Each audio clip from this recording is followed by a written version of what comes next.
Welcome to This Explainer. Today, we're undertaking a masterclass in upgrading your mental machinery. Every single day, you and I are completely bombarded with a chaotic barrage of information, choices, and consequences. It's a lot. So, how do the absolute best minds out there handle it without just short-circuiting? Well, we're going to translate Ray Dalio's systematic approach to decision-making into a highly actionable daily framework. The goal? To take you from feeling overwhelmed to making decisions with absolute machine-like precision. Okay, let's dive into this. We're going to walk through a 5-step syllabus today to upgrade our mental software. First, understanding the reflexive decision maker. Second, simplifying to the essentials. Third, categorizing using core principles. Fourth, weighting by believability. And finally, automating with algorithms. Step 1. The reflexive decision maker. To understand how to make better decisions, we first have to figure out how great decision makers handle a massive, chaotic barrage of input without just freezing up. Consider a baseball player catching a fly ball. When a pro outfielder sees a ball come off the bat, they don't pull out a calculator. They aren't consciously crunching the physics of the trajectory, the wind resistance, or the velocity. No way. They just run and catch it. Through intense, repeated experience, they've completely internalized those complex principles and turned them into pure reflex. And this brilliantly illustrates the difference between reflexive and conscious decisions. Reflexive decisions are internalized. They handle fast-paced inputs totally effortlessly. Conscious decisions, on the other hand, they're slow. If you have to call up every single memory step by step and run it through your conscious mind, you're going to get completely overwhelmed by daily life. The goal is to move our best thinking from that slow, conscious side over to the lightning-fast, reflexive side. But catch this. To get there, we actually have to perform a few highly conscious steps first. That brings us to step 2, simplify to the essentials. Before we can build those great reflexes, we absolutely must consciously cut out the noise. As the old saying goes, any damn fool can make it complex. It takes a genius to make it simple. Finding the core relationships between details isn't about dumbing things down at all. It actually requires sheer creativity and determination.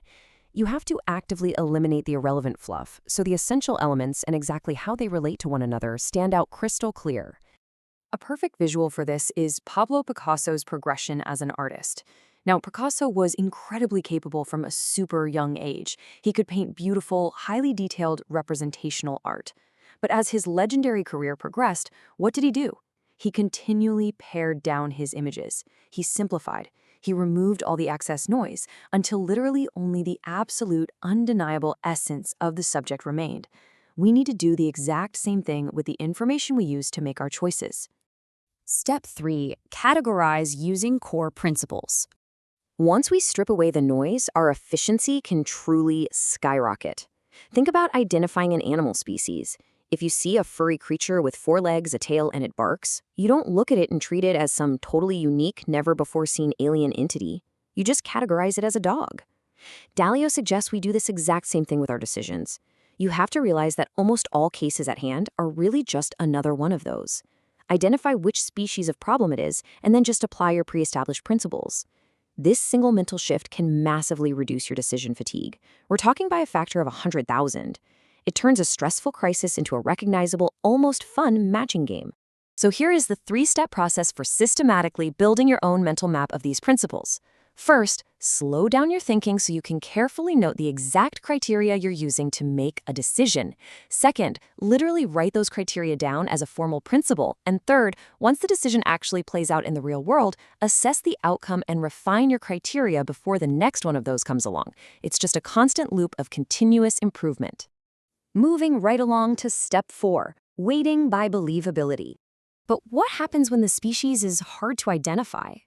Sometimes cases are just tricky hybrids. They've got a few different elements all mixed together. When we encounter these, we have to triangulate with highly believable people who are actually willing to have thoughtful disagreements. So the crucial point is knowing how to avoid 2 massive perils when you ask yourself, who should I listen to? First, do not value your own believability more than is logically justified. We all have egos, for sure, but ego is the enemy of good decisions. Second, avoid treating everyone's opinion equally. You have to actively distinguish between who's actually credible on a specific topic and who is not. To truly grasp how disruptive this idea is, try this fascinating thought experiment. What if we chose the president using believability-weighted decision-making instead of our standard one-person, one-vote system? Just imagine the completely different set of principles we'd have to agree on first to determine what actually makes a good president, and then how we would decide who is most believable to make that evaluation. It would radically alter the outcome, and it shows how powerful and entirely different establishing principles and credibility first really is, compared to how we typically operate. Finally, step 5, automating with algorithms. Let's step into the future. This is the stage where we take emotion completely out of the equation and let computers make decisions alongside us. Now, algorithms might sound super intimidating, but honestly, they're just words describing what you want done, written in a language that computers understand. To demystify this, let's look at the ultimate, ultra-simple example of converting human principles into an algorithm, the smart thermostat. Okay, so we have two basic human principles for heating a home. If the temperature falls below 68 degrees, the action is to turn the heat on. However, if the time is between midnight and 5 a.m., we want to keep the heat off. By capturing these criteria in a simple logic matrix, if temperature is less than 68 and time is not between 5 a.m. and midnight, then turn on heat, we have literally created a system. Gathering tons of formulas like this allows us to compound our understanding and make incredibly fast, completely informed decisions. Those massive investment algorithms or complex management systems you hear about, they're really just bigger, more complicated versions of this exact same smart thermostat. But we do need to be incredibly cautious here. You can't just trust AI blindly. There is a massive difference between reliable expert systems and just mimicking. In expert systems, designers intentionally specify criteria based on a deep, logical understanding of cause and effect.